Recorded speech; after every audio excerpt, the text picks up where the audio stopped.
बार 3 तारीख को जो लोग बाद में आए थे 3 तारीख को प्रार्थना है चर्च में, और इस प्रार्थना में चर्च का जन्मदिन है, समझ लो। उस दिन से हम स्टार्ट किया था यहाँ पे आराधना में, तो 3 मार्च को सबने प्रार्थना में शामिल हुआ। हालेलुया। और जो बच्चों का वचन याद करने की विधि ऐसे कब करना, हर रोज कर दो। एक वचन जो चुन लिया उसे हर रोज सवेरे सवेरे उसको याद करना, है ना, ताकि फिर वो बीच में भूले ना। उसको रोज सवेरे अगर सुनेंगे तो फिर वो 7-6 दिन में अच्छी तरह से याद कर पाएगा। हालेलुया। कोई भी छोटा बच्चा है उसको पहले क्या करना, रोज सवेरे उठ के उससे ये वचन सुनना। खुद भी वही वचन याद रख सकते हैं, कोई प्रॉब्लम नहीं है। तो इस तरीके से उनको क्या करना, परफेक्शन की तरफ ध्यान दें। ऐसा ना हो कि वो अपने आप ही बढ़ते चले जाए, अपने आप नहीं बढ़ने देना, मगर आप उसमें योगदान होना जरूरी, आपकी इन्वॉल्वमेंट उसके वचन याद करने में होना चाहिए। हालेलुया। और बड़े लोग भी क्या कर रहे हैं, एक वचन को जरूर रोज उसको पढ़ेंगे, और जब इस ऐसा करेंगे तो ये वचन हमें बदलना शुरू करेगा। ये बदलाव किसी जादू से नहीं होता, कि जादू से भी हो जाएगा। अगर मूसा को बदलना था परमेश्वर ने, तो पहले 40 साल उसको बनाया, फिर 40 साल उसको नीचे भी लेके आया। पहले 40 साल में उसे साइंस की नॉलेज देके, केमिस्ट्री की नॉलेज देके, फिजिक्स की नॉलेज देके ऊंचा उठाया, फिर अगले 40 साल उसको नीचा भी। अगर बढ़ने का प्रोसीजर इतना सरल होता तो मूसा 1 मिनट में बढ़ गया, अगर फिर भी उसको बनाया गया कैसे, परमेश्वर के द्वारा समय लेके मेहनत करके उसको बनाया गया। आज हम भी अपने जीवन के अंदर इसी चीज को अनुभव करें और वचन के अनुसार ढलते और बनते जाए। हम एक विषय की तरफ ध्यान से देने की कोशिश कर रहे थे, और वो विषय था परमेश्वर के लिए पवित्र स्थान। और उस पवित्र स्थान के अंदर जो हमने पहली चीज के बारे में इंट्रोडक्शन देखा था पिछली बार, और उस विषय को एक अलग से पढ़ना भी है। किसने पढ़ा आपसे? पढ़ा किसी ने नहीं पढ़ा, तो क्या समझेंगे उसमें से? क्या समझे? क्या आपका मैंने कुछ गलत बता दिया है ना? बाइबल बताती है कि पौलुस जब प्रचार करते थे तो लोग उसको नीचे बैठ के जांचते थे, अपने घर जाके उसकी उन कही हुई बातों को बाइबल में खोज करते थे कि ये वाकई में ऐसी है या। आज क्यों चर्च का बेड़ा गर्क हुआ पड़ा? क्योंकि चर्च कही हुई बातों को जांचता, कही हुई बातों को जांचता कब नहीं कोई जांचता किसी चीज को। नंबर 1, या तो उसके लिए वो चीज इंपॉर्टेंट नहीं है ना, इंपॉर्टेंट नहीं। यदि इंपॉर्टेंट होती तो फिर उसको जांचते भी से। किसी ने बोला यहाँ पे ना पत्थर के टुकड़े बड़े ले जाए, तो हम क्या करेंगे? कोई नहीं ले भी गए, जाके सारे में कुछ जांचेंगे उसको, ठीक है गलत है अच्छा है, कोई जांचेंगे कोई जान। अगर ये पता लगे कि ये पत्थर किचन में लगाना थे, फिर जांचेंगे कि इसमें कहीं कोई स्क्रैच तो नहीं, फिर इसके अंदर कोई और कमी या खराबी तो नहीं, इसका डिजाइन एक जैसा है या इसकी कटिंग सही से हुई है, इसकी मोटाई सही से है या नहीं। तो जब चीजें हमारे यूज की होती है तब हम उन्हें जांचते हैं। पवित्र वचन में गवाही देता है, जब प्रभु का दास पौलुस भी प्रचार करता था तो कलीसिया उन बातों की खोज करती थी पवित्र शास्त्र के अंदर। क्योंकि पौलुस कहाँ से बात करता था, कैसे बात करता था? नहीं, वो पवित्र आत्मा के प्रकाशनों को बोलता था। जो पवित्र आत्मा ने प्रकाशन के जरिए उसे दिया उसे वो बोलता था। अगर वो वचन बोलता होता तो जांच की जरूरत नहीं थी, मगर क्योंकि वो प्रकाशन बोल रहा था इसलिए उसको जांचने की जरूरत पड़ी। क्योंकि नई चीज को हमेशा क्या किया जाएगा? परखा जाएगा। यदि एक यहूदी व्यक्ति खड़ा होकर इसी वचन को जस्ट पढ़ना और समझाना है, ये सबको पता है कि क्या ठीक है और क्या गलत है, मगर वो प्रकाशन को दे रहा था इसलिए लोगों को लगा कि ये इससे मैच नहीं करता। थोड़ी सी अलग बात उसमें बताई है। अब जैसे ही वो अलग बात बताई गई, तुरंत सब लोगों ने उस वचन को जांच पड़ताल करना शुरू क्यों? कि जैसा बोल रहा है वैसा है भी या नहीं। ये कलीसिया की एक आदत होती है, जीवित कलीसिया की आदत होती है, किसी भी चीज को, वचन को सीधा ग्रहण करते नहीं, अगर उसको क्या करते हैं अपने लेवल पे जहां तक हम जान सकते हैं उसे जांचते हैं, ताकि कोई पहलू ऐसा न रह जाए कि हम कुछ गलत चीज को समझ लें, क्योंकि ये कमी है। इस कारण आज कलीसिया के अंदर कई तरीके की बीमारियां हैं। आज कलीसिया के अंदर कई तरीके की आत्माएं हैं जी। आज कलीसिया के अंदर कई तरीके के विचार हैं जी। आज कलीसिया के अंदर कई तरीके के विश्वास है जी। और सब जन क्या कह रहे हैं? हम तो ठीक है। मगर सही और गलत का फैसला कैसे होगा? आज कोई 100 रुपए के कोई 50 नोट ले आओ और उनमें से एक नकली हो, एक असली हो, एक नकली हो, एक असली हो, पता कैसे चलेगा कौन सा नकली है कौन सा असली है? कैसे पता लगेगा? जांचने से, है ना। पहली चीज क्या है आपके अंदर जांचने के लिए फिर एक नॉलेज होना जरूरी है कि कैसे जंचेगा ये। एक ओरिजिनल नोट को लाके उसके साथ उसको मिला के देखेंगे तो पता। इसी तरीके से शिक्षाओं को, वचन को नहीं जान सकते। वचन क्या है? 7 बात आए हुए सब में से निर्भर, मगर जांचना किसको होता है? शिक्षाओं को। वचन तो करेक्ट है, परमेश्वर का, इसमें कोई भी फॉल्ट नहीं है, लिखा हुआ है बिल्कुल ऐसा कैसा पढ़ो, आपको कोई नुकसान नहीं करेगा। मगर जांच किस बात की होती है? शिक्षा की, क्योंकि शिक्षा इस वचन के द्वारा हमें दी जाती है। और इसे शिक्षा को क्या होना चाहिए? इस वचन के साथ मैच खाना। अगर शिक्षा इस वचन से मैच निकाली तो फिर वो शिक्षा हमें ग्रहण करनी, कितनी भी अच्छी लगे, कितनी भी फायदेमंद लगे, कितना भी उसको सुन के उत्साह आए, मगर उन चीजों से दूर बने रहे। तो यही बात हम समझने की कोशिश करें। देखो, वचन के साथ एक जुड़ाव होना जो है वो पहुंच जाना चाहिए। एक मसीही व्यक्ति के अंदर सबसे ज्यादा कीमती परमेश्वर का वचन है, और ये वचन हमारे जीवन में किस जगह पे आके रुकता है? किस जगह पे रुकता है?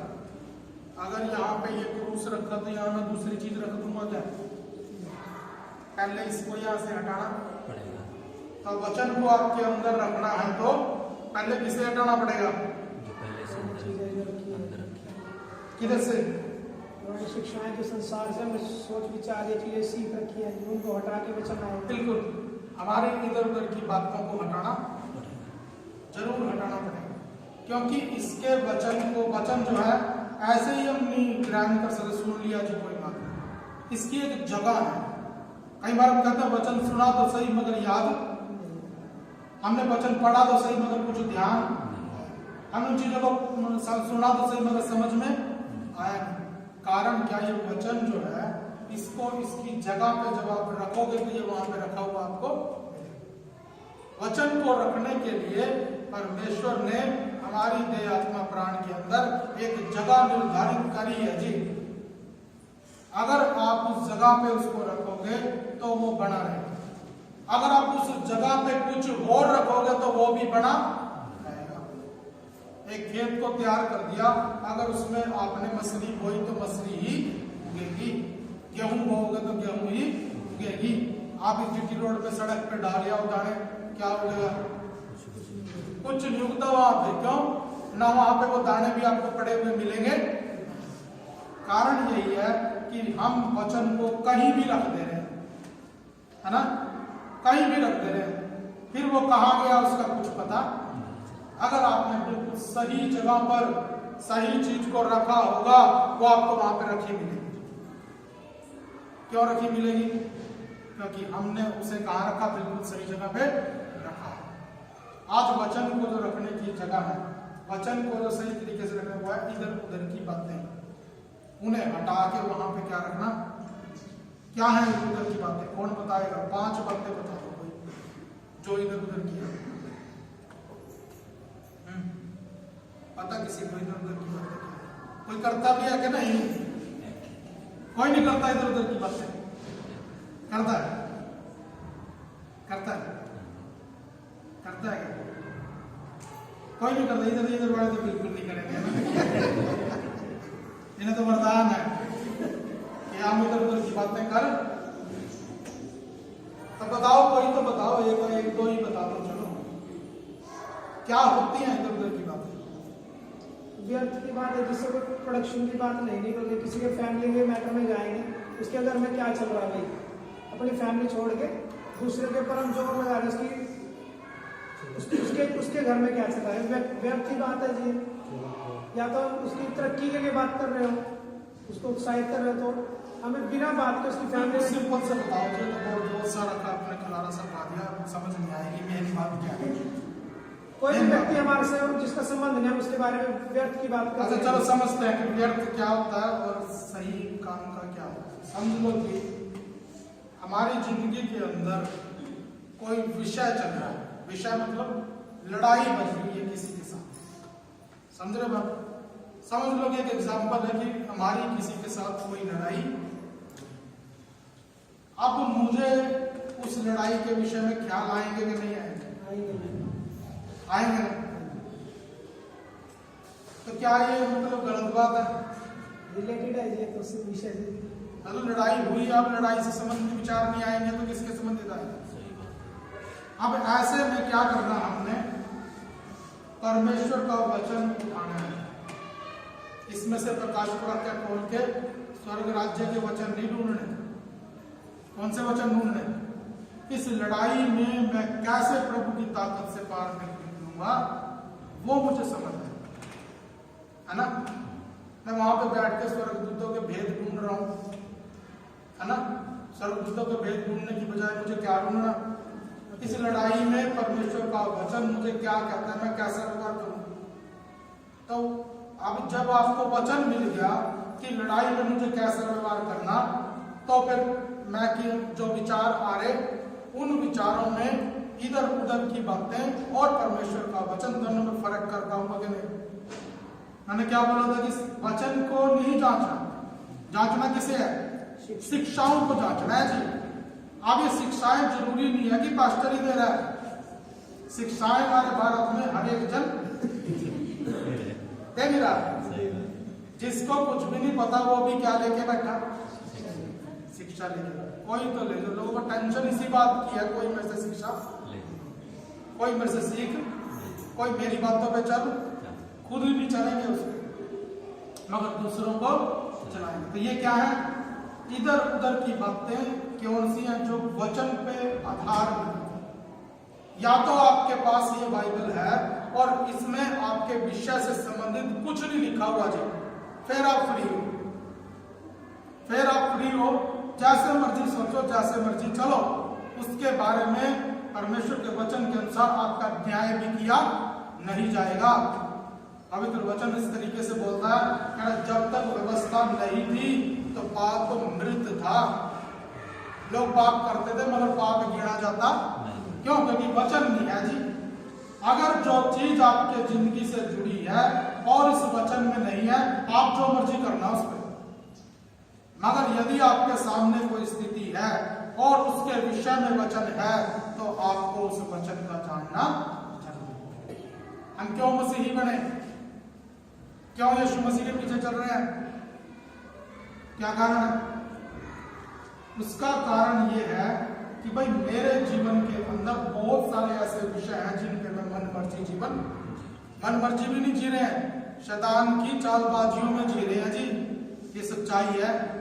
संसार के दिए हुए ज्ञान के अनुसार अपनी जिंदगी को वेस्ट करने में लगे हुए हैं, उसकी बातों में आके एक दूसरे से लड़ाई पाके बैठे हुए हैं, उसकी बातों में आके परमेश्वर के साथ बैर कर रहे हैं, है ना? तो ये स्थिति जो है हमें कहां लेके जा रही है? कहां लेके जा रही है? नरक में लेके जाएगी जी लास्ट में। और उससे पहले हमारी जिंदगी को जीते जी भी क्या बना के रखेंगी? अब जो लोग लड़ाई झगड़ा कर रहे हैं, जो लोग नशे कर रहे हैं, जो लोग उल्टे काम कर रहे हैं, क्या ये सारे के सारे ही मसीह हैं? सारे यीशु मसीह के मानने वाले हैं? ज्यादातर लोग कौन है? संसार के मानने वाले हैं। किसी न किसी के कहे से तो कर रहे होंगे। क्या वहां भी प्रभु के लोगों ने करवाया? आपने प्रभु के लोगों ने तो बल्कि उनमें से कईयों को पकड़ के क्या कर दिया? थोड़ा सा सुधार या नुकसान वहां पे किया था, यहाँ पे आके प्रभु के लोगों ने उन्हें संभाला है जी। ये फर्क है। पवित्र वचन कह रहा है कि जब ये वचन आएगा तो हमारे जीवन में कहां पर टिकेगा? कहां टिकेगा बताओ आपको? कहां टिकेगा? जहां हमने इधर उधर की बातें रखी है ना, इसके लिए क्या करना पड़ेगा? पहले उन इधर उधर की बातों को हटाना हटा देंगे कि नहीं? छोटी मोटी वही तो हटा देंगे जी, बड़ी कमर से उठेगी, बड़ी हम से उठेगी, छोटी छोटी को तो चलो हम साइड में कर रहे। डस्टिंग नहीं होती, डस्टिंग जो ये धूल के कारण है ना भाई, इनको छोटी छोटी कह रहा है, इतनी को तो हटा सकते हैं, मगर ये भी तेज है, इधर से हटाओ उधर से हो रहा के। इस तरीके की डस्टिंग करने से जिंदगी बदलेगी? क्या बदलेगी? डस्टिंग करने से कुछ बदलेगा क्या? उसको छानी और हथौड़े लेके क्या करो, एक बार तोड़ के उसको सही तरीके से सही करना। कई विषय इतने कठोर हैं जहां पर परमेश्वर के वचन को आपको हथौड़े की तरह इस्तेमाल करना पड़ेगा कि नहीं जी? कई बार ऐसी चीजें सामने आएंगी कि तलवार की तरह ये वचन उस जगह पर चलाना पड़ेगा। अगर हमारी कैपेसिटी सिर्फ इतनी है कि हम कपड़ा मार सकते हैं, इससे ऊपर वाला वचन हमें बताओ।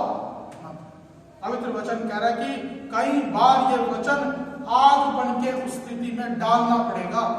कहां लगाता है वचन के अनुसार? आप कहां लगती है? कहां लगती है वचन के अनुसार? आप किस स्थिति में परमेश्वर का वचन आग लगाने के बारे में बोलता है? बताओ। एलियन अवतारी। हाँ जी, एलियन अवतारी थी। वो नहीं जी, वो नहीं। वचन बताओ कोई एक पार्ट भी है हमारे शरीर में जहाँ पर इसको वो नहीं जी, वो नहीं। स्थिति बताओ, किस स्थिति में परमेश्वर कहता आग लगा दो? लिखा हुआ कह रहा है कि वो धरती जो अपने बोने वाले के लिए अच्छा साग नहीं उपजाती और झाड़ियां और कांटे उगाती है, उसका अंजाम क्या है? आग में जलाया। जिस जगह पर कांटे, ऊंट, कटारे, बिच्छू पेड़ उगे हुए हैं, उस जगह पे परमेश्वर का वचन क्या कहता है? दांती खुरपा लेके लगने की जरूरत, वहां पे क्या लगाओ? आग लगाओ। उस जगह पर परमेश्वर के वचन के अनुसार ये वचन कैसे काम करेगा? वहां पे दांती खुरपा तलवार लेके जाने की जरूरत। अगर इस तरीके की स्थिति के अंदर फंसे हुए हो तो ये वचन आग की तरह इस्तेमाल होएगा जी। वहां पे आप तलवार लेके जाने की जरूरत। कहां पर ऊंट, कटारे और झाड़ियां होती हैं? कहां होती है?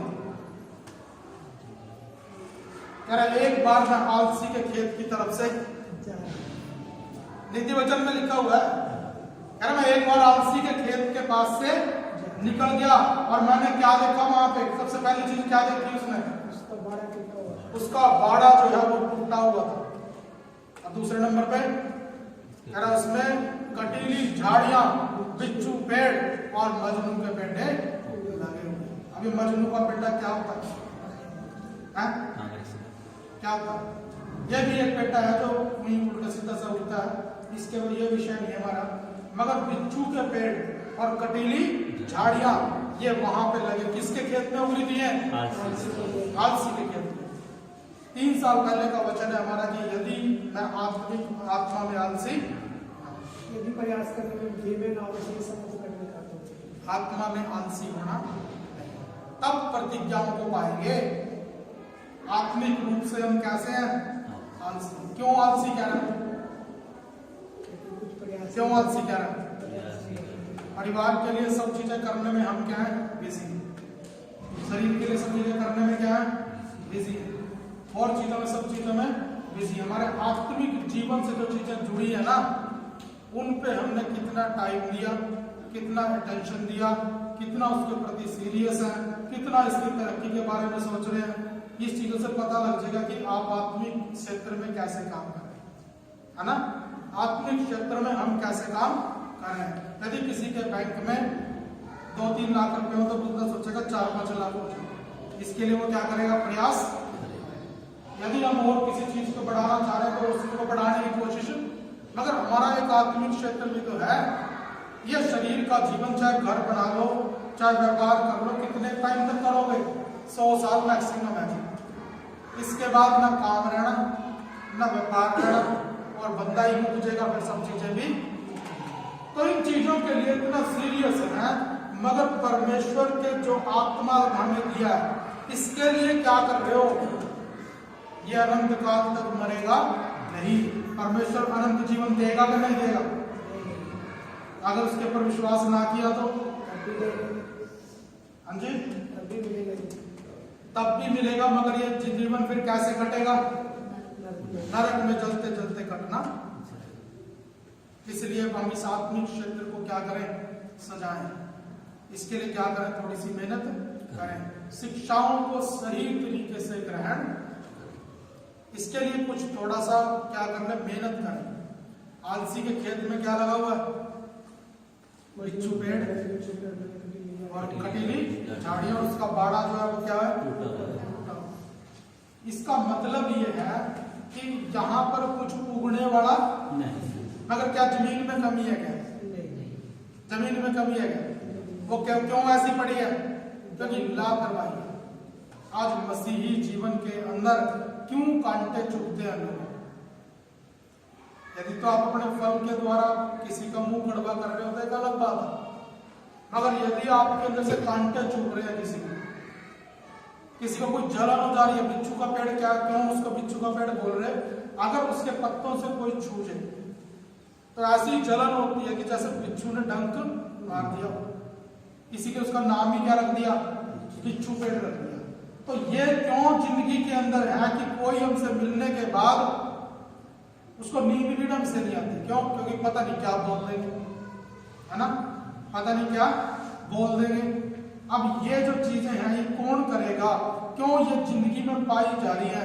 एक व्यक्ति खेत में रोज मेहनत करके आ रहा है, उसकी देखभाल कर रहा है, टाइम पे खाद पानी बीज सब लगा रहा है, उसके खेत में मिलेगा क्या पेड़? कभी किसी ने देखा तक नहीं होगा बिच्छू पेड़ हमारे एरिया में। क्यों? कि कोई इसको रहने नहीं देता। क्यों? सारे के सारे कौन है? मेहनती है। जहां पर मेहनती लोग रह रहे वहां पर ये उगता, ये कहाँ उगता? जंगल में उगता है जी। अब अगर हमारे जीवन के अंदर ऐसे पेड़ लगे हुए हैं, इसका मतलब क्या है? हम मेहनती नहीं है, आत्मिक रूप से हम क्या है? आलसी। पवित्र वचन कह रहा है आत्मिक जीवन में हमारे जीवन के अंदर इस तरीके की बातें होना, क्योंकि यदि हुई तो फिर क्या होगा? हम मांगेंगे क्या? परमेश्वर प्रभु अपना वचन भेजो। आप वो वचन तलवार की तरह भेजेगा क्या?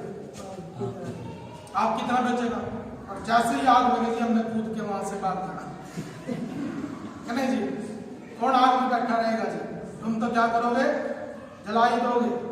इसलिए हमें क्या करना? थोड़ा सा आलस से क्या करना दूर, क्योंकि जब वचन आएगा यदि वो आग की तरह लग रहा है तो इसका मतलब क्या है? हम आलसी हैं। हमारे जीवन में आत्मिक आलसपन है। हम परमेश्वर के वचन को लेके क्या है? आलसी है। अपने आत्मिक जीवन में हम क्या है? आलसी हैं। और दूसरी बात पे हमें इस वचन को ग्रहण करना। आज की डेट में कोई स्कूल में क्यों जाता है बताओ? या ये छोड़ो, पढ़ा लिखा कौन होता है? कौन होता है पढ़ा लिखा?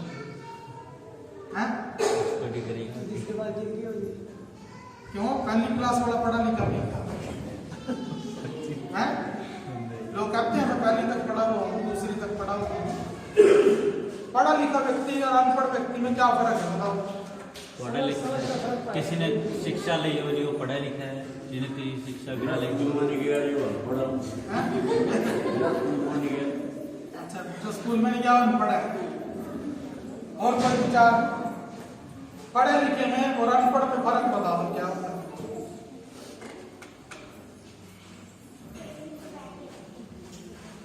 अगर सही में वो पढ़ा लिखा है, सही मायने में, तो अपने समझ से काम लेगा। नहीं समझ से तो अनपढ़ भी लेते हैं। अनपढ़ का अकल नहीं होती। अकल की और बेअकल की बात नहीं कर रहा मैं पढ़े लिखे और अनपढ़ की बात कर रहा हूँ। अगर आपने किसी अनपढ़ व्यक्ति के सामने कागज कर दिया तो वो क्या करेगा? अंगूठा लगाएगा। पढ़ा लिखा क्या करेगा? साइन करेगा। चाहे उसमें जिसको साइन करने आते हैं वो कौन है? पढ़ा लिखा है, क्योंकि उसको क्या आ गया? साइन करना है। मगर वो भी पूरा पढ़ा लिखा नहीं।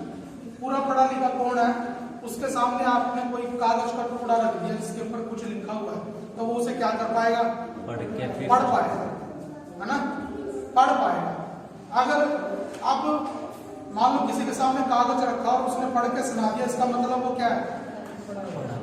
पढ़ा हुआ है ना। जब लिखेगा तब वो क्या है? लिखा हुआ भी है। अगर उसको पढ़ लिया ना उसने देख के ऐसे करके, तो वो पढ़ा हुआ है। यदि उसी बात को उसने लिख भी दिया तो वो पढ़ा लिखा व्यक्ति है। तो इस चीज से क्या पता लग जाएगा कि वो कौन है? कितना पढ़ा लिखा है पता लग जाएगा।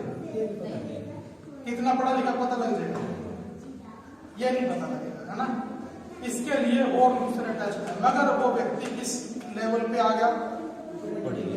पढ़े लिखे के लेवल पे आ गया। अब देखो इतनी बात समझ लो, एक मसीही बनना उसके बेसिक क्या है, कम से कम ये तो पूरे करो, है ना जी। एक मसीही, अभी एक गैर मसीही और एक मसीही में क्या फर्क है बताओ? है किसी को पता? मसीही में और गैर मसीही में किसी को कोई फर्क पता? किसी को?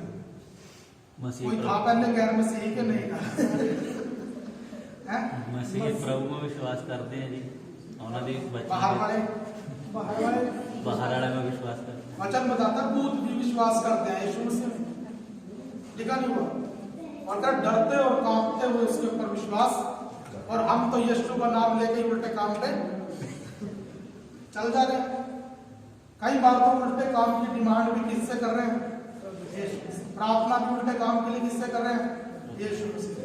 मगर दुष्ट आत्माएं भी ऐसा करती हैं, वो हमसे ज्यादा परमेश्वर का भय। तब मेरे को मसीही की और गैर मसीही की पहचान बताओ क्या? जैसे पढ़े लिखे और अनपढ़ में फर्क था ना, वैसे ही मसीह में और गैर मसीही में फर्क है। नंबर एक, पहला मसीही व्यक्ति क्या करता है? मसीह व्यक्ति को मसीह की पहचान होती है। वो तो चलो थोड़ी बहुत इंसान हो गई है। वो जब भाभी कहने वाली लेडीज थी ना, उसने बता दिया था पौलुस उसके बारे में। क्या बोल रही थी उनको? कह रहा ये परम प्रधान के सेवक है और हमें उद्धार की कथा वो मार्ग। दुष्ट आत्मा ने सिकवा महायाजक के 7 लड़कों को क्या बोला था?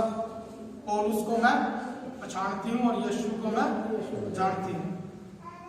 तो ये तो छोड़ दो कि पहचान ना हमें शायद ना होगी एक दूसरे की, उन्हें मसीह व्यक्ति की बिल्कुल साफ साफ पहचान।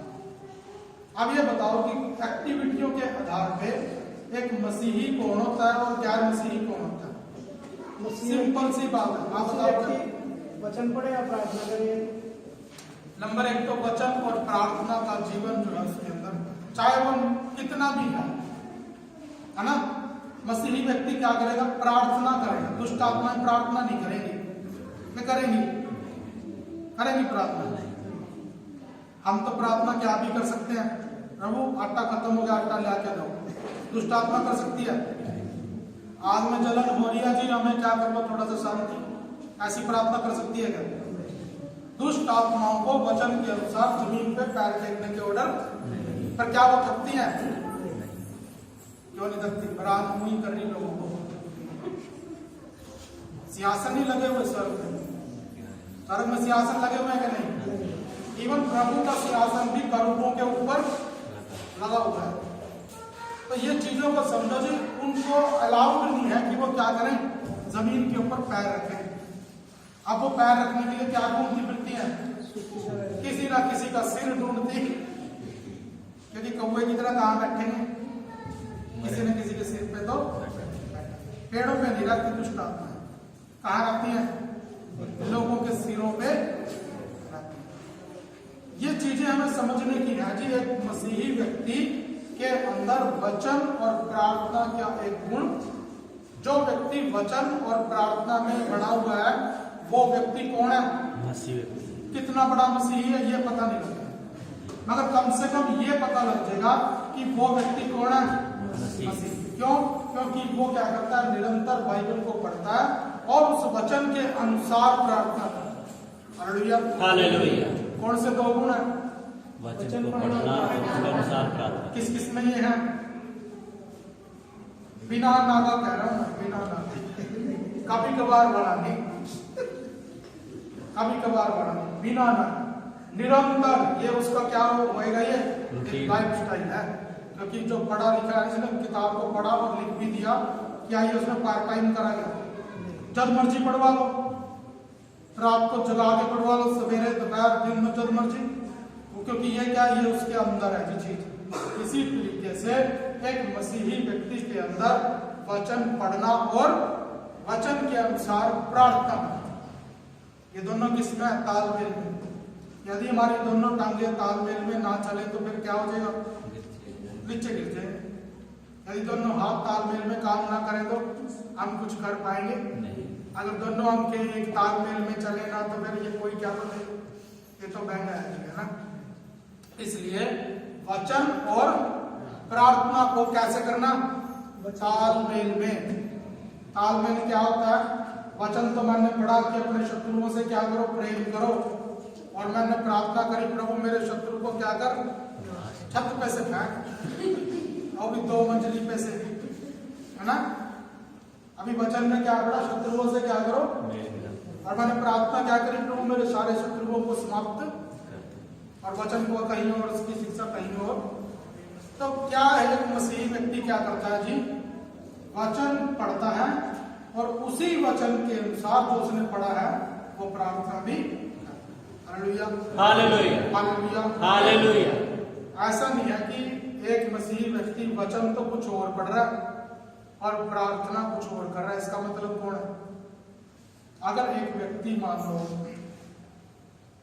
पेट्रोल लेके आया, बोतल में डाल के मिट्टी का तेल लेके आया, तो अगर वो व्यक्ति मान लो उसको पता कि भाई ये बंदा ना कुछ काम करता है, मान चाय का काम करता है या कुछ और करता है, तो बंदा देख के क्या करेगा?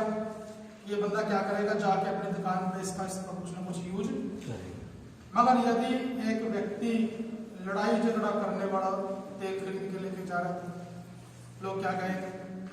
इस तेल से क्या करेगा? किसी न किसी का घर क्यों फूकेगा? क्योंकि ये चीज मिट्टी का तेल वो भी यूज कर रहा है, मिट्टी का तेल वो भी यूज कर रहा है, मगर ये क्या करेगा? इसके साथ उल्टा काम करेगा। और ये व्यक्ति क्या करेगा? जो सही व्यक्ति है उसके साथ क्या करेगा? अपने क्या परिवार को चलाएगा। ये बात को समझना है जी। ये सेम बाइबल है, इसी सेम बाइबल को पढ़ पढ़ के लोगों ने कम से कम 44,000 विश्वास बनाए। कितने विश्वास बनाए? 44,000। 44,000 विश्वास का मतलब क्या है?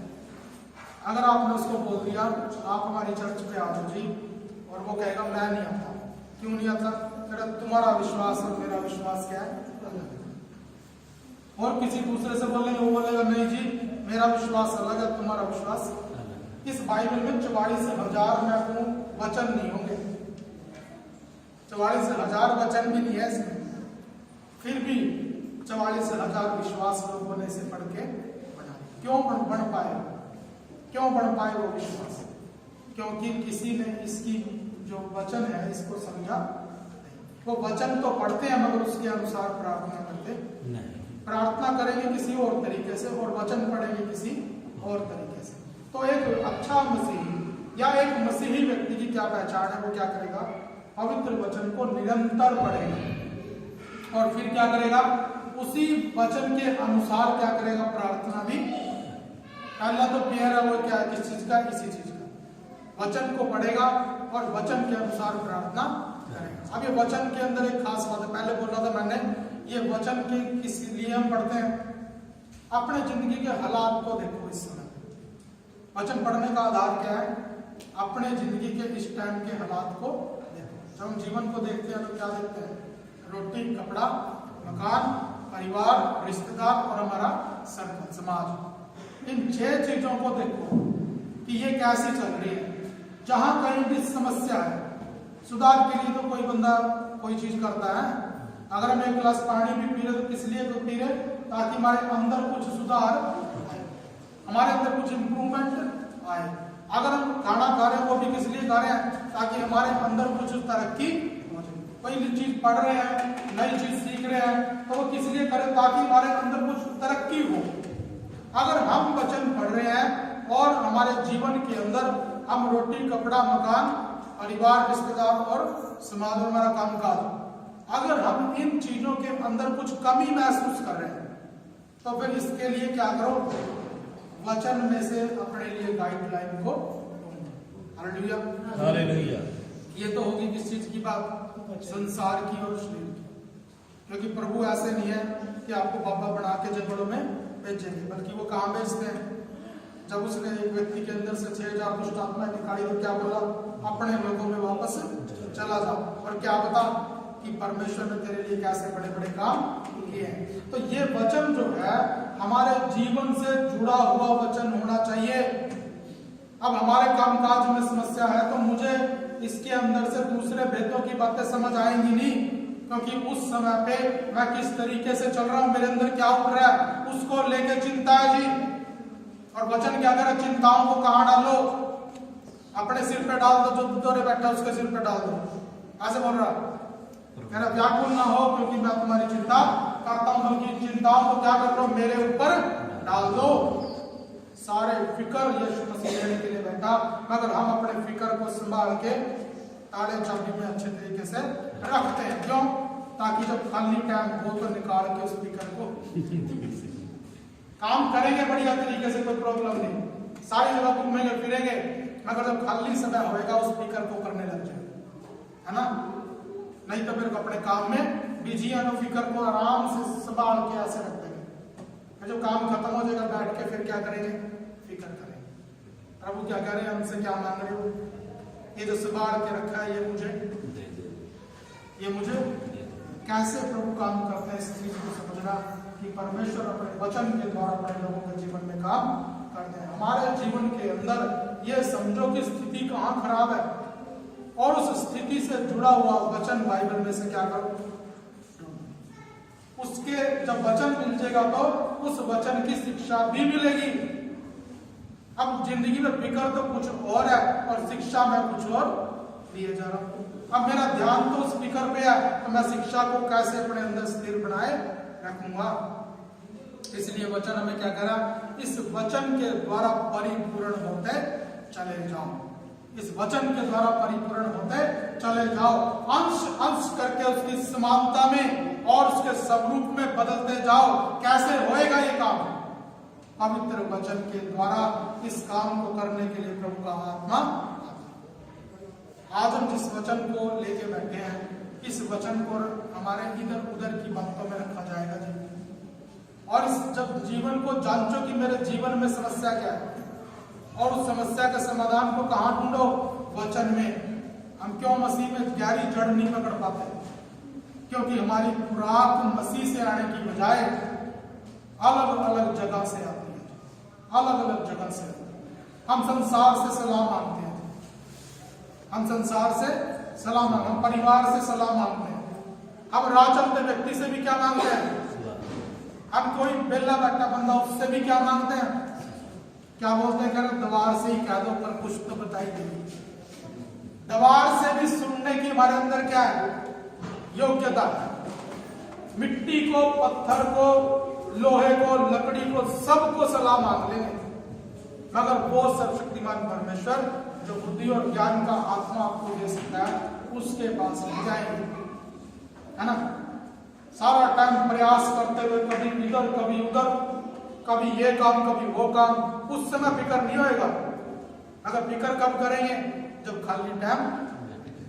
इसीलिए डॉक्टर लोग भी क्या बोल रहे हैं, भाई कुछ ना कुछ करते रहा करो। संसार में क्या बोल दिया, खाली दिमाग शैतान का, खाली दिमाग शैतान का। हमें खाली रहने के लिए नहीं बोला गया। और ये नहीं है कि भाई इसके अंदर अगर हमने खाली जगह है, इसको भरना है तो फिर कुछ भी ला के रख दो। ऐसा ही है क्या? आलू घर में मेरे कोई सामान नहीं और मैं गया बाहर, मैंने पत्ते इकट्ठे करे और वो सारे भर दिए, तो फिर मेरी बड़ी तारीफ होगी, है बड़ी तारीफ होगी मेरी कि मैंने सारे पत्ते इकट्ठे करे और रोज एक टोकरी अपने अंदर गिर के, भाई बहुत सामान पड़ा, बहुत चीजें पड़ी, वो तो जब कोई देखेगा तब मुंह में थूकेगा कि नहीं जी, क्यों इकट्ठे करेंगे, क्यों तुम लिफाफे बाहर से इकट्ठे कर करके तुमने घर में कर लिए। अब जब ये कहावत का पता है कि खाली दिमाग शैतान का घर, तब इसे भरो। मगर हम भरते किस चीज से हैं? फिर संसार की बातों से इसे भर के रख देंगे, फिर वचन रखने की कहीं जगह। हमें इस खाली दिमाग को किस चीज से भरना? परमेश्वर के वचन से। यदि ऐसा करने में कामयाब हुए तो आपकी जीवन बदल जाएगा।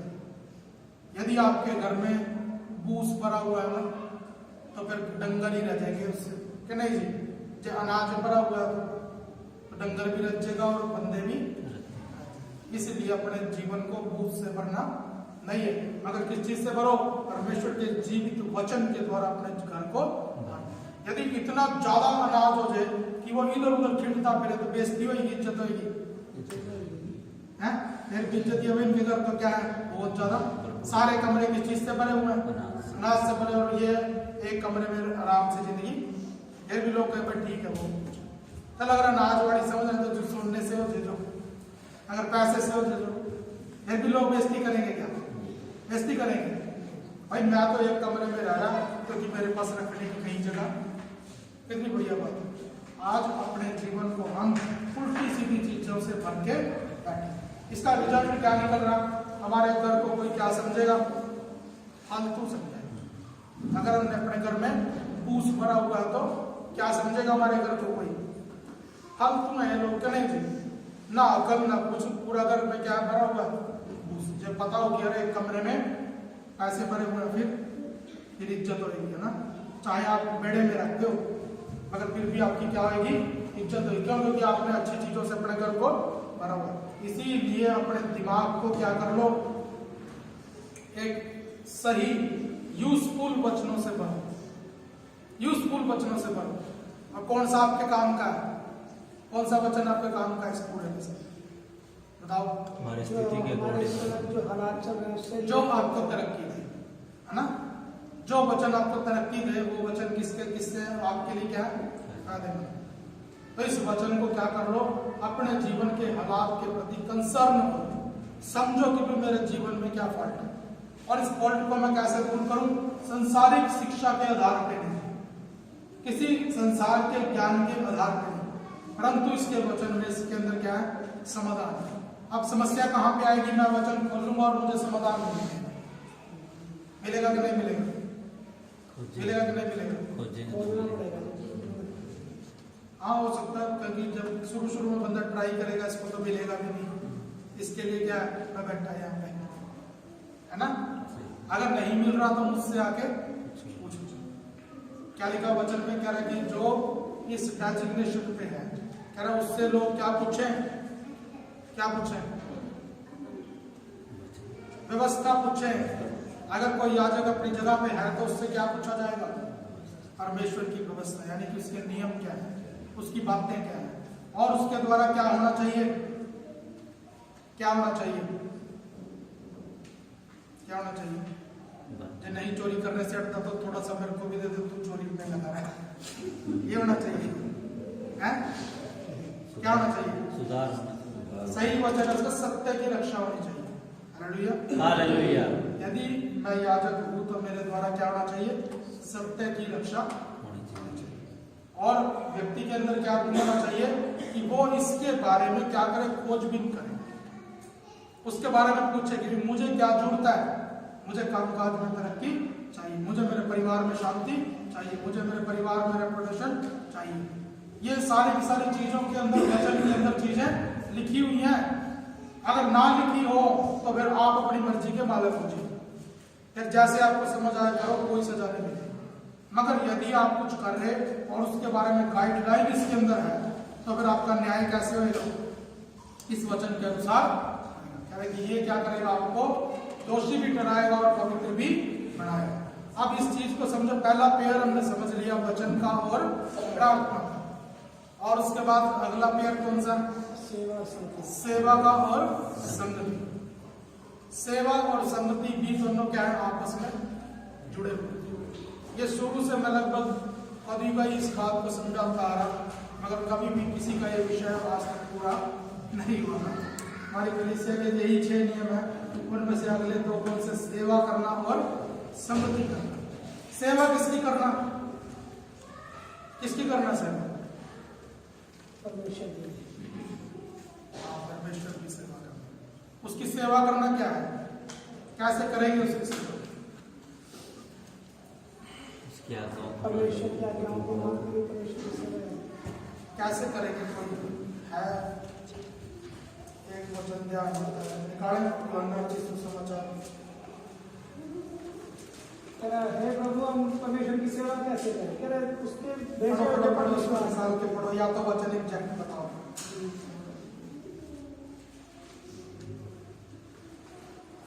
28 उसका 6 का।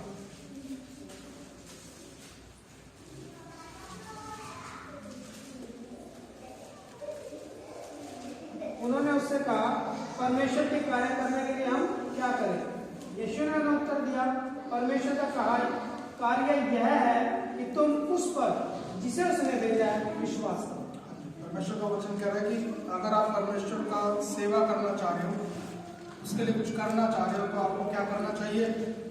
जिसे उसने भेजा उसके ऊपर विश्वास करना। सबसे पहले किसको भेजा परमेश्वर ने? यीशु मसीह। उससे मैंने तो ऐसे भविष्य रखता भी है, पर हम यीशु मसीह से हम मसीह को और फिर मसीह ने किसको भेजा? प्रेरितों को भेजा। प्रेरितों से फिर वो शिक्षा कहाँ जाती चली गई? आज हम तक भी पहुंच गई। तो अगर हम परमेश्वर का कार्य करना चाह रहे हैं तो सबसे पहले आपको उसके भेजे हुए को क्या करना पड़ेगा? विश्वास करना पड़ेगा। क्या विश्वास करना पड़ेगा? क्या विश्वास करना पड़ेगा?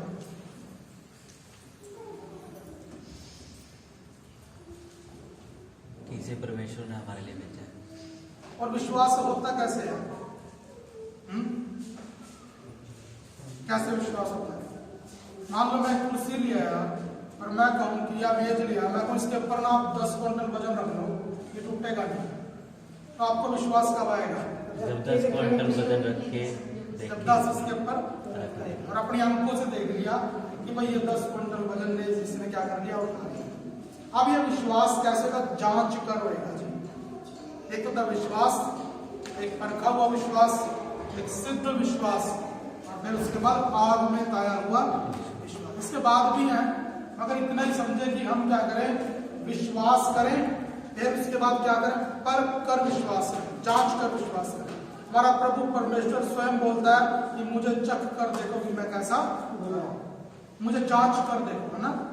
परमेश्वर अपने आप को क्या करते हैं? कह मुझे भी तुम ऐसे ही कराया, मतलब बल्कि मुझे क्या कर लो? परख लो, मुझे परख लो। जब परमेश्वर का वचन इस तरीके से हमें कह रहा है तो हमें क्या करना? परमेश्वर के उस भेजे हुए पर क्या करना? विश्वास। यदि आपका विश्वास होएगा तो फिर अब आप उसकी बात को क्या करोगे? आपके ऊपर कम वजन पड़ेगा, आप क्या हो जाओगे? कंफर्टेबल हो जाओगे। अगर हम जिस कुर्सी पे बैठे हैं और हमें उस कुर्सी का भरोसा ही नहीं है कि ये मेरा वजन उठा लेगी कि नहीं, तो फिर हम कैसे बैठेंगे? आधे से बैठेंगे, है ना। थोड़ा सा अपने बार पे भी बैठेंगे, कहाँ आराम मिलेगा उसको? किसी चीज के ऊपर बैठे डर ही लगा हुआ कि टूट ना जाए, तो फिर दिमाग में क्या बनी रहेगी? दुविधा बनी रहेगी। इसलिए पवित्र वचन क्या कह रहा है कि भेजे हुए पर क्या कर लो? पहले विश्वास कर लो, अगर नहीं बन पा रहा तो क्या करो? जांच लो, फिर उसे परख लो। जब ऐसे जांच परख लोगे फिर उसके बाद आप क्या करो? कंफर्टेबल कि जो बताया जा रहा है वो क्या आएगा? बिल्कुल सही आएगा। इसके लिए क्या जरूरी है? संगति जरूरी है। अगर आप उसकी संगति में नहीं आओगे तो आपको उसके बारे में कुछ पता लगेगा? क्या लगेगा? दूर बैठे मेरे बारे में कुछ भी सोचते रहो मगर कुछ पता नहीं लगेगा। जब हम वचन के अनुसार एक संगति के अंदर इकट्ठा होते हैं, इसका मतलब है कि एक दूसरे को जानने के लिए कुछ मौका मिला, फिर उसके बाद हम कंफर्टेबल अपने लाइफ के अंदर हो पाएंगे। और पवित्र वचन इस तरीके से कह रहा है कि हमें क्या करना? जिसको उसने भेजा है उसके ऊपर क्या करना? विश्वास करना। ये क्या है? सेवा है। और जिसको उसने भेज दिया, विश्वास कर लिया, अपना आराम से बैठे संगति कर रहे, तो इसका मतलब क्या? ये क्या है? सेवा। संगति करना और सेवा करना। जब हम इस दोनों चीजों को एक साथ करते हैं तब हम परमेश्वर की कलीसिया के बढ़ने की तरफ आगे बढ़ते हैं। हमने जब उस पवित्र स्थान के अंदर देखा था तो एक चीज को समझा था कि उस जगह पर उसके अंदर हमेशा वो कड़े जो थे, कड़ों के अंदर वो जो खाने के लिए डंडे लगाए जाते थे, वो हमेशा उसके अंदर रखने की आज्ञा है। इसका मतलब क्या है? कि वो क्या है? हमेशा तैयार है, हमेशा तैयार है। किस लिए तैयार है? कभी भी उठा के उसको ले जा सकते हैं। मतलब कभी भी उसको उठा के आप ले जा सकते हो, इसके लिए वो तैयार है। मगर क्या अपने आप गिर के चला जाएगा? इसके लिए कौन लगेगा? याजक लोग लगेंगे, याजक लोग लगेंगे। यानी कि एक मसीही व्यक्ति स्वयं वचन पढ़ता है और उस पढ़े गए वचन के अनुसार प्रार्थना करता है। और वचन भी कौन से पढ़ता है? जो उसके जीवन से जुड़े हैं जी। इस समय जो उसके हालात चल रहे हैं ना, उस हालात को सुधारने के लिए उससे संबंधित वचन पढ़ता है जी। यानी कि गोली सिर में दर्द हो रहा है, गोली हम पेट दर्द की खा रहे हैं, पहुंचोगे ठीक, एक गोली और खानी पड़ेगी जो उससे बीमारी है ना, जिस जो रोग है, जो परेशानी है, उसी की दवाई लेंगे ना। जब इस वचन को पढ़ रहे हैं तो जो परेशानी है जीवन के अंदर, उसी परेशानी से जुड़ा हुआ वचन, उससे जुड़ी हुई शिक्षा इस वचन में से ढूंढ के निकालो जी। और तब हमारे जीवन में क्या होगा?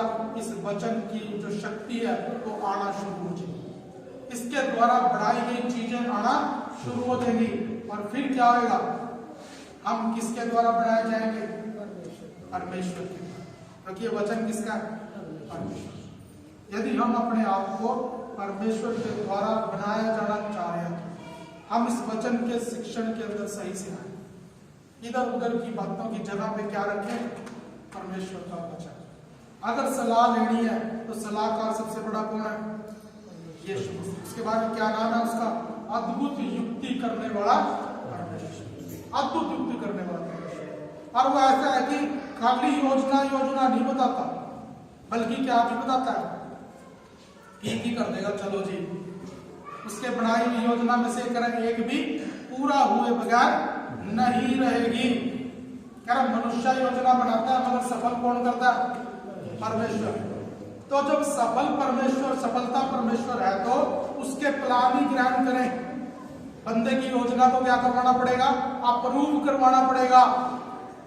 अगर व्यक्ति ने कोई प्लान बनाया, उसे प्रार्थना कर करके, मध्यस्थी कर करके हमें अप्रूव करवाना पड़ेगा। जे आपकी योजना ही यीशु मसीह ने बना के दी, तो इसे अप्रूव कराने की जरूरत है क्या? उसके खोले हुए को कोई बंद नहीं कर सकता और उसके बंद किए हुए को कोई खोल नहीं सकता। कह कि मैं इस पत्थर के ऊपर अपनी कलीसिया बनाऊंगा और अधोलोक के फाटक उसके ऊपर प्रबल ना होंगे। कह रहा तुम जिसके गुनाहों को रखोगे वो रखे जाएंगे और जिसके गुनाहों को माफ करोगे उसके गुनाह माफ हो जाएंगे। कह रहा कि यदि किसी ने पाप भी किया हो तो वो भी क्या हो जाएगा? क्षमा किया जाएगा। ये किसकी शक्ति है? परमेश्वर की शक्ति है, जो कि उसके विश्वासियों के अंदर काम। हालेलुया। आज यीशु मसीह जा चुके जी, यीशु मसीह जा चुके। आज यीशु मसीह कहाँ दिखाई देंगे?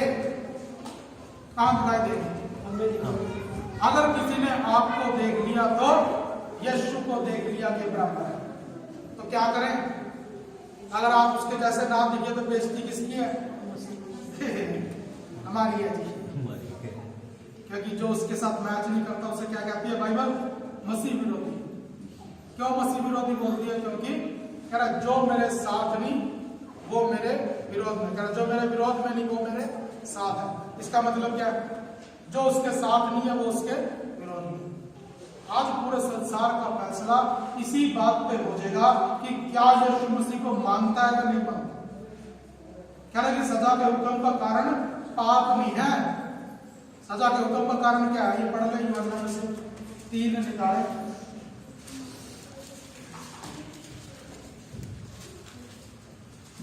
18 से पढ़े, 3 का 18 से। जो उस पर विश्वास करता है उस पर दंड की आज्ञा नहीं होती, परंतु जो उस पर विश्वास नहीं करता वह दोषी ठहरेगा। इसलिए उसने परमेश्वर के एकलौते पुत्र के नाम पर विश्वास नहीं किया। और दंड की आज्ञा का कारण यह है कि ज्योति जगत में आई है और मनुष्य ने अंधकार को ज्योति से अधिक प्रिय जाना, क्योंकि उनके काम बुरे थे। प्रभु का वचन क्या कह रहा है कि यहाँ पर जो सजा का हुक्म होएगा ये किस बिना पे होएगा? कह रहा है तू विश्वास करता है कि नहीं करते। क्या चीज जांची जाएगी? कितने पाप करे? विश्वास करा कि नहीं? कि विश्वास किया या नहीं। क्या कह रहे थे वचन में भी? यदि परमेश्वर के लिए कुछ करना चाहते हो तो क्या करो? उसके भेजे हुए पर क्या करो? विश्वास करो। यदि विश्वास नहीं करोगे तो उसके लिए भी कुछ नहीं कर सकते। अब जब हमने विश्वास किया तो क्या कर लिया? हमने अपने आप को सुरक्षित कर लिया जी। और यदि हमने अपने आप को बचा लिया तो इसका मतलब क्या है? हमने परमेश्वर की एक संतान को बचा लिया। अगर आपने नहीं विश्वास किया तो इसका मतलब क्या है? अपने आप को नष्ट किया। अगर अल्टीमेटली आप हो किसके? परमेश्वर। बाइबल बता देगा यदि कोई इस मंदिर को नष्ट करेगा तो मैं उसे नष्ट करूंगा। और वो मंदिर हम ही तो है। आज परमेश्वर का वचन हमसे कहता है कि हमें क्या करना? अपनी सुरक्षा करनी है। यदि आपने अपने आप को बचा लिया तो ये बहुत बड़ा एहसान है जी प्रभु के ऊपर, है ना?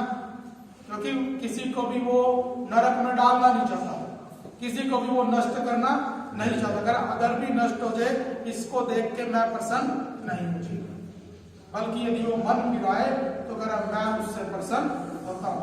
आज प्रभु का वचन कह रहा है कि सजा के हुक्म का कारण क्या है? ज्योति जगत में आई और लोगों ने अंधकार को ज्योति से अधिक प्रिय जाना। क्या हम ऐसा करते हैं या नहीं करते?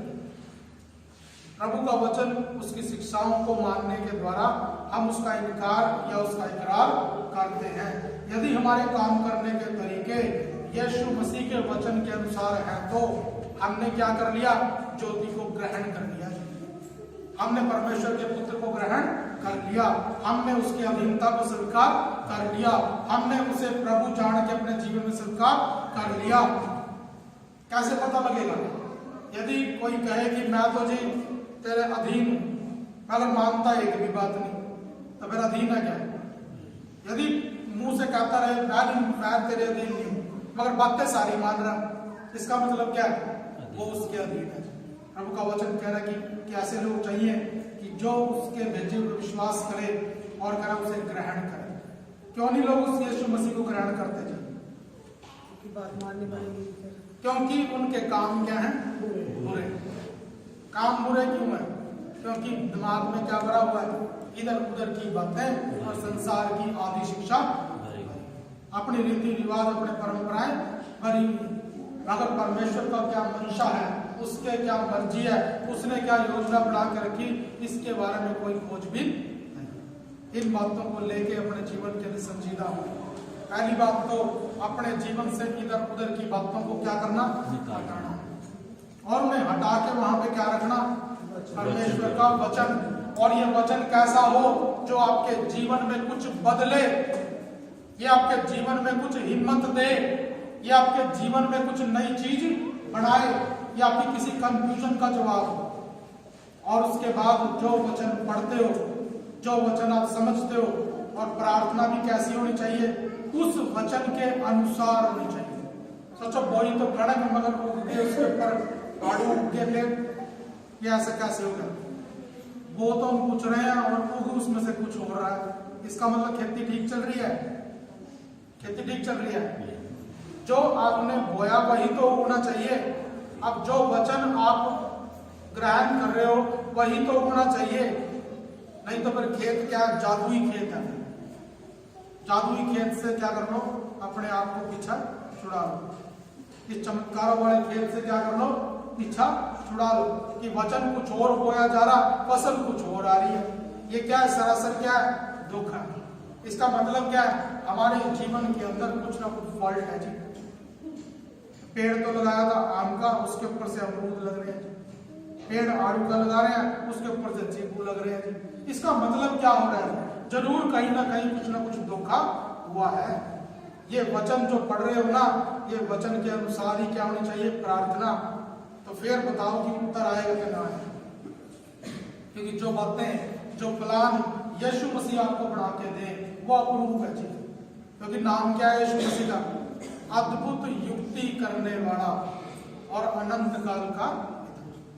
ये वचन जो है परमेश्वर का है, और ये वचन जब यीशु मसीह आपको देंगे, समझाएंगे, तो आपकी प्रार्थना फिर संसार की आदि शिक्षा के अनुसार नहीं होनी चाहिए, बल्कि इस वचन के अनुसार हो जो उसने आपको सिखाया।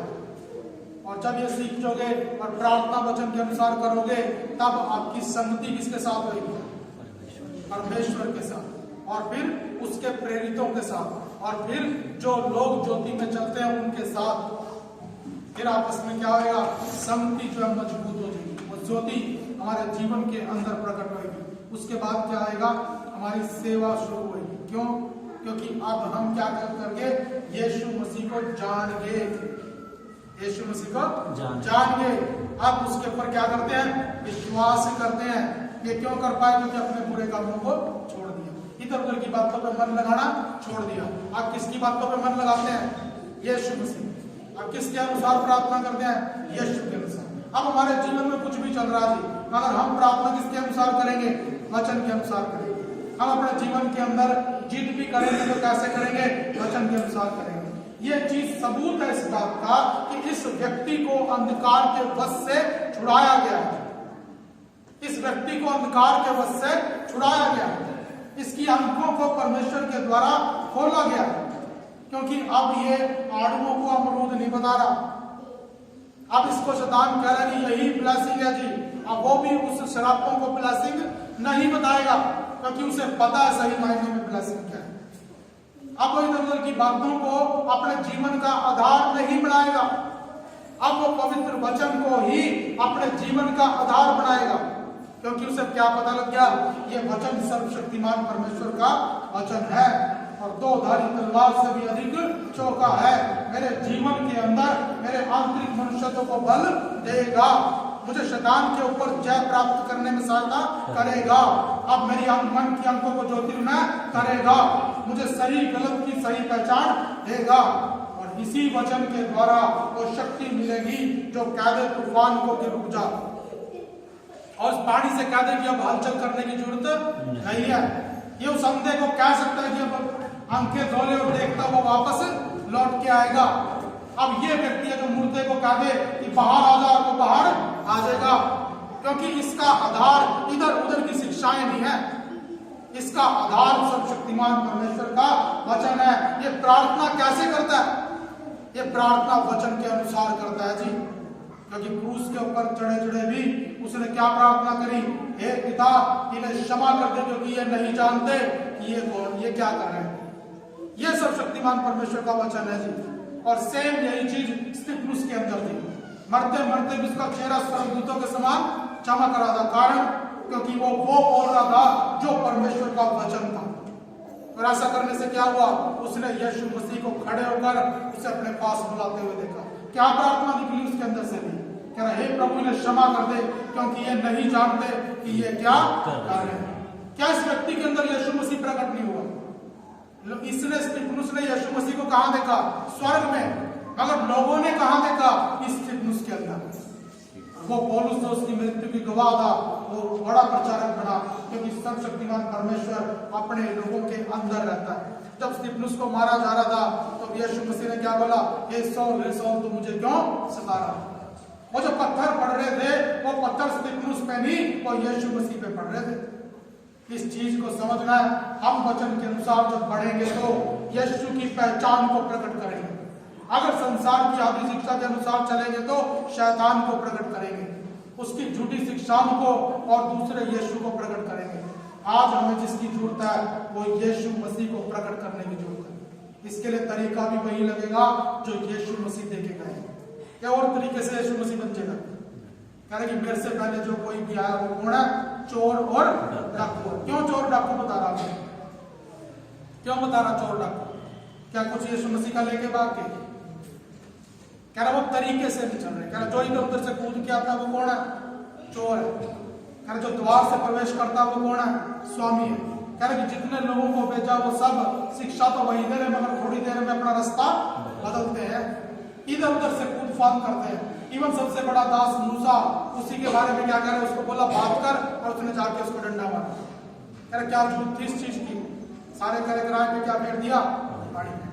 और कई नबियों को बोला, पहली बात तो जवाब ही देंगे कि जी हमारे बस की बात नहीं है, हम नहीं कर सकते जी।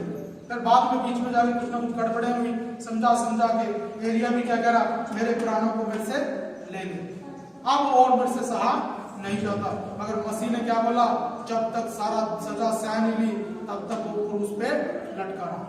सारी कीमत चुकाने के बाद मेरा पूरा हुआ और फिर अपने प्राण को यीशु परमेश्वर के हाथ में सौंप दिया।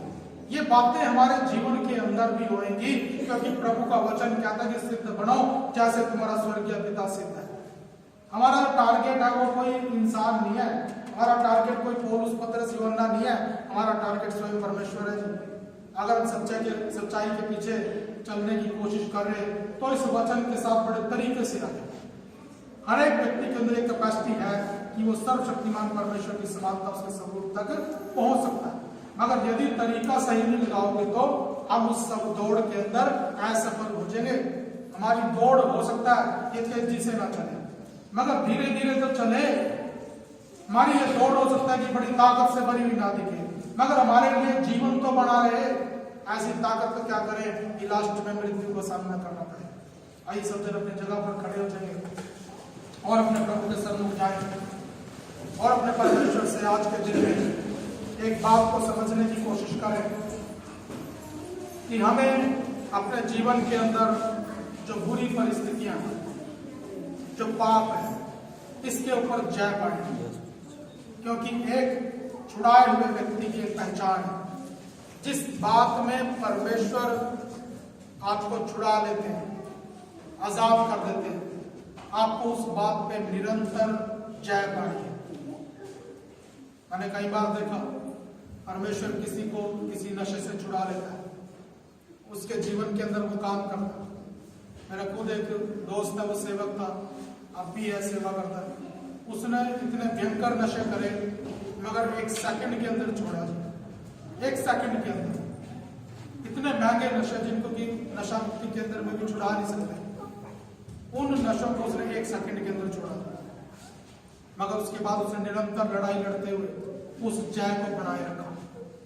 मगर हम कई बार एक बार छुड़ा लिए जाते हैं, फिर लड़ाई नहीं लड़ते, उसके ऊपर निरंतर उस ना को, उस इनकार के ऊपर बड़े नहीं रहते। इस कारण से क्या होगा, फिर दोबारा हार के उसकी गुलामी में जाएंगे। वचन बताता है कि ये गुलामी पहले से भी बेकार होती है। ये सिर्फ एक एग्जाम्पल है। यदि किसी ने परमेश्वर से छुटकारा पाया अपने बुरे स्वभाव से, तो फिर दोबारा बुरे स्वभाव में न जाए। हमें उस निरंतर उस आजादी के अंदर बने रहना है। आजादी पाना एक बात है और आजादी के अंदर बने रहना दूसरी बात है। जो पहला काम है वो परमेश्वर करेंगे, मगर दूसरे काम को हमसे परमेश्वर चाहते हैं कि हम उसमें बने रहें। आइए अपने परमेश्वर से मदद मांगे, प्रभु से कहें, प्रभु मुझे तेरे वचन के अनुसार बनाओ, मुझे तेरे वचन के अनुसार बनाओ परमेश्वर। प्रभु मेरे जीवन के अंदर जहां कहीं भी सुधार की जरूरत है प्रभु जी, वो सारे सुधार आपके वचन के अनुसार मैं करना चाहता हूं। हमारे सलाहकार अद्भुत युक्ति करने वाला यीशु होने पाए, सामर्थी काम करने वाला यीशु होने पाए।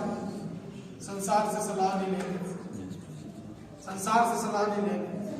प्रभु का दास पौलुस बोलता है, जब मुझे उद्धार मिला, जब मुझे प्रभु का अनुभव हुआ, तो मैं तेरे लहू और मांस से सलाह लेने के लिए यरूशलेम में गया, परंतु अराबा को चला गया, वहां परमेश्वर के साथ संगति करें। आज हम उद्धार कर पाने के बाद कहां जाते हैं? आज हम उद्धार पाने के बाद ना तो परमेश्वर के पास जाते हैं, ना ही मनुष्यों के पास जाते हैं। इसीलिए हमारे जीवन में जो उद्धार का काम शुरू होता है वो कभी पूरा भी हो नहीं पाता। उनका वचन कहता है कि अपने मन फिराव का काम, अपने उद्धार का काम बड़े डरते और कांपते हुए पूरा करते हैं। आज हम सारे कामों को पूरा करते हैं, सारे कामों को पूरा करते हैं। कई काम तो ऐसे नामुमकिन है जो हमारे बस के भी नहीं, फिर भी रोते हुए, तंग होते हुए, परेशान होते हुए उन कामों को पूरा करते हैं, मगर हमारे उद्धार के काम को लेकर कोई चिंता नहीं है। सारे संसार के काम जरूरी है, मगर मेरे उद्धार का काम जरूरी नहीं है। अभी हमें इसकी गंभीरता का पता नहीं लग रहा। जिस दिन आंखें बंद हुई उस दिन सीधी नरक में खुलेगी। इस बात के बारे में सोचें कि हम उस बड़े उद्धार को इतने करीब से जानने के बाद असफल ना हो। हम उन सब बातों को जो परमेश्वर ने बड़े आदर के साथ अपने बच्चे बना के हमें दिया है, हम उन बातों को तुच्छ न जाने, अपने कामों को बदले, अपने स्वभाव को बदले, परमेश्वर के अंदर मसीह में चलने के अपने चाल चलन को करें, परमेश्वर के सदृशता बनते चले जाएं, उसके तुल्य बढ़ने की तैयारी के अंदर अपने जीवन को ढालते हैं। वचन के द्वारा अपनी समस्याओं को सुलझाने की आदत डालें, संसार की सलाह के अनुसार नहीं, वचन के अनुसार चलना शुरू करें। यदि मुश्किल आए, मुसीबत आए, संगति करें, सेवा करें, ताकि हम चीजों को समझें कि प्रभु ने हमारे जीवन में क्या चीज रखी है। आइए प्रार्थना करें। सर्वशक्तिमान जीवित परमेश्वर, एक बार फिर आपके सन्मुख है पिता, तेरे वचन के अनुसार तेरे लोगों को बदलो परमेश्वर। प्रभु जी ढालो प्रभु जी, और परमेश्वर पिता आपकी बड़ी सामर्थ हो एक एक जीवन के लिए मांगते हैं। मैं प्रार्थना करता परमेश्वर कि आपके लोग आपके पवित्र वचन के अनुसार बनाए जाए परमेश्वर, उन्हें ढाला जाए प्रभु जी, ताकि आपका स्वरूप दिखे, हम नहीं परंतु आप नजर आने पाए। पिता परमेश्वर एक एक जीवन को आशीष करने अनुग्रह सिखाए, अपने वचन के अनुसार बदल दे परमेश्वर। वचन पढ़े प्रभु जी, उसी वचन के अनुसार प्रार्थना करें, और फिर यदि जरूरत पड़े उसमें संगति में बढ़ते जाएं, ताकि मेरी सेवा के योग्य ठहरे। बात देते हैं प्रभु, सारी प्रार्थना को उद्धार करता हूँ बस यीशु के नाम से, आमीन आमीन। अब से पिता परमेश्वर का प्रेम, प्रभु यीशु मसीह का अनुग्रह, पवित्र आत्मा की सहभागिता हम सबके साथ युगान युग बनी रहे। आमीन आमीन। Hallelujah hallelujah hallelujah hallelujah hallelujah hallelujah. सबको जय मसीह।